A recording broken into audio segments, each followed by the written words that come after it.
Hello guys, magandang umaga sa inyong lahat mga followers ko dyan. Ngayon guys, dito po kami sa aming bukid.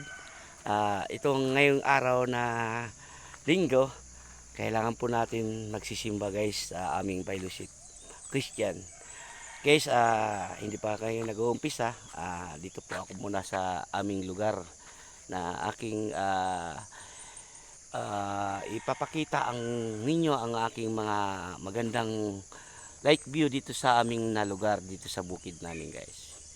Ayan guys, ito po yung kalsada namin guys. Medyo wala pang simento guys. Siguro guys, ang ating mahal na Vice President si Sara Duterte, sana pagsunod na election, sana siya na pa ang mananalo para ang iyang magulang, ang iyang dating presidente si Rodrigo Duterte, siya po ang nag-asikaso dito sa aming mga kalsada. Siya ang naggawa dito sa mga kurinti namin ito guys. So, ngayon guys, may kurinti na kami ngayon dito guys. Sa ilang taon na sa hantay namin dito sa aming lugar. Mula nung 1990 guys, wala talagang itong mga kurinti ito guys. Nung nanggaling pa lang ako sa Manila guys, nabalitaan ko guys na nagkaroon na ang kuryente dito sa aming na bukid guys. Ito guys, oh. May mga may mga kuryente na guys. Yan guys. Kita nyo guys, may kuryente na yan guys. Yan guys. Napakaganda dito guys. Kaya nga guys, napapasalamat kami ni dating presidente si Rodrigo Duterte. Siya nag-asikaso dito sa aming na lugar. Sa sunod, pag election, pag panalo, sana si Sara Duterte maging presidente natin yan sa sunod. Sana guys, sana butuhan natin si Sara Duterte sa sunod na pagkatakbo niya ng presidente. Siya naman dito maasikaso ang aming na lugar dito sa bukid namin ng Kilikili, Davao del Norte. Yo guys, dito sa aming light view guys, napakaganda ang aming na lugar dito sa aming bukid. Parang guys, parang bagyo dito guys, sobrang lamig. Dito talaga mga bandang mga alas 5 guys, makita mo mga light view dito guys, sobrang lamig.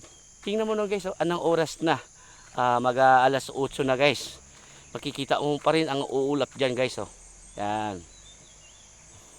Ngayon guys, pupuntahan namin dito sa aming pinagsisimbahan na Christian Church. Ng aming pagsisimba, kailangan po magdasal tayo sa ating Panginoon Diyos. Natin yung buhay natin sa ating Panginoon Diyos. Ako ay ipapasalamat sa aking bilang kapatid na siya po ay nagsisimba dito sa Fellowship Christian ng aming simbahan. Guys, sobrang maliit pa lang ang aming simbahan. Siguro guys, pag nakapag-ipon kami, ayan, kapagawain namin yun ang simbahan namin na maliit. Ayan guys, salamat kami sa aking kapatid. Kami ay kami sa Panginoon Diyos. Kayo guys, huwag po kayo kalimutan ang ating mahal ng ating Panginoon Diyos. Kailangan tayo ay laging magpasalamat sa Kanya guys. Ayan guys. Ayan guys, yung mga kasamahan ko wala pa, hindi pa nagdatingan ng aking na mahal sa pagsasama namin sa simbahan guys. So guys, ay kunti-kunti pa lang guys para mapag-umpisahan namin ang pagpulong-pulong sa aming Panginoon Diyos. Guys, maraming salamat sa inyo sa papanood sa aking pagbibideo sa mga magagandang mga light view dito sa aming bukid. Guys, maraming salamat. God bless. Bye-bye.